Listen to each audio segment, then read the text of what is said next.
Are you familiar with Loveland's human sacrifice engine? Today, the city of Loveland lured the unhoused to the library using the mobile laundry resource, which it lists on its homelessness resources page. While unhoused Lovelanders were at the Loveland Public Library, this truck belonging to Ambipar pulled up, ambushing our unhoused population in the area.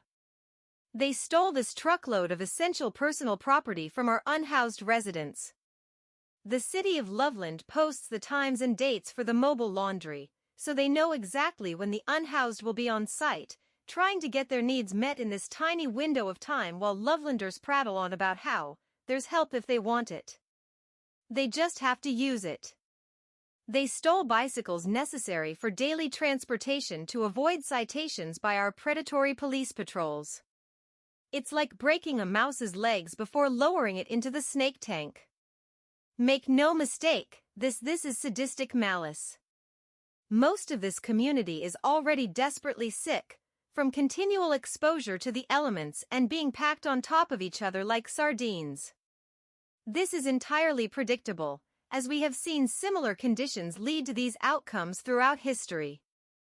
Community volunteers are scrambling to provide medicine, blankets, tents, gloves, coats, scarves, socks, boots, or anything to help our unhoused neighbors survive, and the city of Loveland ordered and paid money for this truck to come ravage the meager means of this community.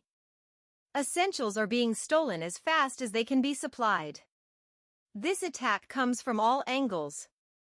There have been so many eyewitness accounts of abuse against the unhoused from so many different directions that I'm struggling to figure out how to cover even a fraction of it while I work to uncover the deeper underbelly of Loveland's corruption.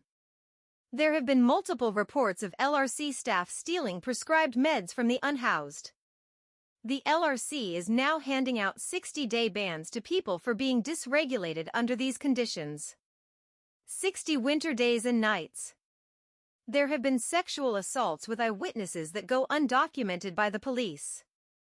People have disappeared without a word and with no reports, as though they never existed. Loveland Police Department lawless enforcers posing as law enforcement.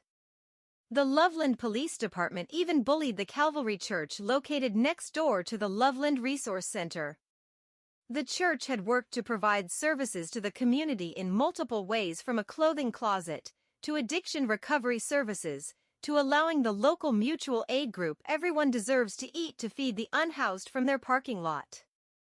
The church leadership is heartbroken as they watch the daily horrors suffered by this community as they try to survive the Loveland human sacrifice machine. They've been grateful to have property to extend to the unhoused.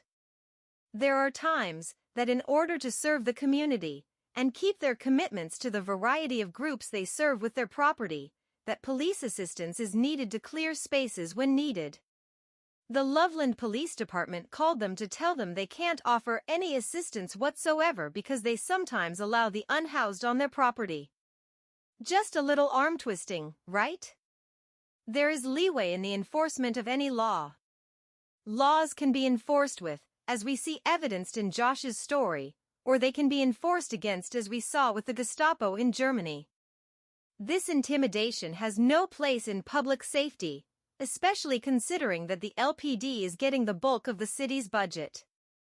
Another clear example of enforcing against is the constant ticketing of our unhoused population for existing, burying them under a mountain of legal hoops and fees as a punishment for trying to survive. The Loveland police are lawless enforcers under the guise of law enforcement. It's all intentional. The city of Loveland is systemically identifying the vulnerabilities of the most vulnerable to attack them when they need help. They are threatening to not do their job to serve and protect if organizations like the Calvary Church on Lincoln continue to help. They are ambushing the unhoused at the sites of service to take away what little they have left. They are ignoring any rights the unhoused ever had as humans. People are disappearing and being brutalized faster than we can tell their stories. The City Council doesn't meet again until November 18th. This all falls on City Manager Jim Thompson. Jim Thompson, City Manager. Jim.Thompson@cityofloveland.org. 970-962-2306. This is the Loveland Human Sacrifice Engine.